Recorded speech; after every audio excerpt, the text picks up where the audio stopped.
பாடல் 27. ஓலையும் தூதரும் கண்டு திண்டாடலொழித்தெனக்கு காலையும் மாலையும் முன்னிற்கும் மேகந்த வேன்மருங்கிற் சேலையும் கட்டிய சீராவும் கையிற் சிவந்த செச்சை மாலையும் சேவர் பதாகையும் தோகையும் வாகையுமே. பதவுரை.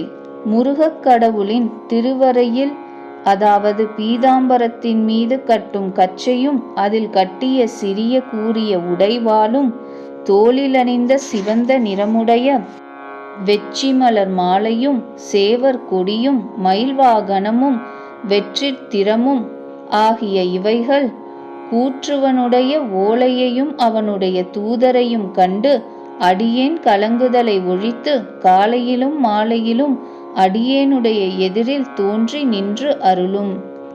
விரிவுரை. யமனுடைய கணக்கனாகிய சித்திரகுப்தன் எழுதித் தந்த ஆயுள் முடிவு கணக்கு ஓலையை எடுத்துக்கொண்டு யமதூதுவர் வருவர். சமனோலை அதுவருகும் அளவில் உயிரங்கிட்டு.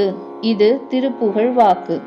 அவ்வாறு யமன் ஓலையை கொண்டு தூதர் வந்து நடுக்கத்தைச் செய்யும் மரண பயத்தை அறவே நீக்கி அருணகிரியாருக்கு காலையும் மாலையும் கந்தப்பெருமானுடைய கச்சையும் உடைவாளும் வெச்சி மாலையும் சேவர் கொடியும் மயிலும் முன்னே தோன்றி நின்று அருள் செய்யும்.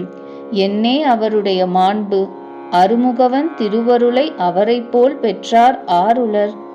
கந்தன் என்ற சொல்லுக்கு தன் இணையற்ற ஆற்றலினால் எல்லா உலகங்களிலும் உள்ள பகைவர்களை வற்றச் செய்கின்றவன் என்று பொருள். வேள் என்ற சொல்லுக்கு உயிர்களுக்கு உபகாரத்தை செய்கின்றவன் என்று பொருள். வேள் என்று மன்மதனை கூறும்பொழுது ஆசையை செய்பவன் என்று பொருள்படும். எம்பிரான் திருவரையில் உடுத்தியுள்ள பீதாம்பரத்தின் மீது கட்டும் கச்சை வீரர்கள் கச்சை கட்டுவது கண்கூடு. முருகநாயகன் வீர வீர வீராதி வீரப்பெருமாள் ஆதலால் கச்சை கட்டி கொள்வர். சேலை என்பதற்கு இப்பொருள் உண்டென்பதை கந்தரந்தாதி 89ஆம் பாடல் உரையில் காண்க.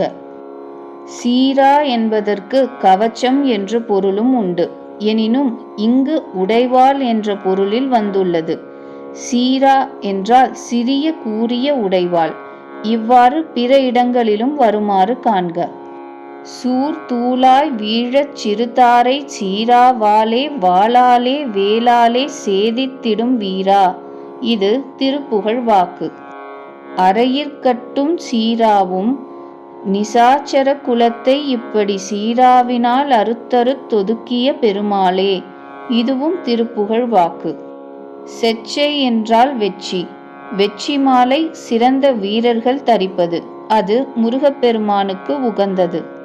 வெச்சி தண்டை காலென் கிளை மணமே எங்கனே முத்திக் காண்பதுவே. இது அலங்காரம் வாக்கு. கொற்றவா உற்பல செச்சை மாலை புயக் கொச்சை வாழ் முத்தமிழ் பெருமாளே. முச்சால் இச்சால் இத்தால் வெற்பால் முத்தார் வெச்சிப் புயவளே. இதுவும் திருப்புகழ் வாக்கு. வெற்றியை தெரிவித்து கூவும் சேவல்.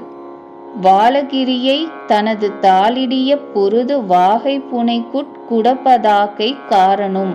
இது வகுப்பு. வாகை என்றால் வெற்றி மாலை. வாகை சூடிய சிலையிராமன் என்ற கம்பர் வாக்கையும் உண்ணுக. கருத்துரை. கந்தப்பெருமானுடைய கச்சை சீரா மாலை சேவல் மயில் வெற்றி என்ற ஆறும் என் முன்னே எப்பொழுதும் தோன்றி ஆறுதல் புரிவதால் இனி அடியேனுக்கு யமபயம் இல்லை.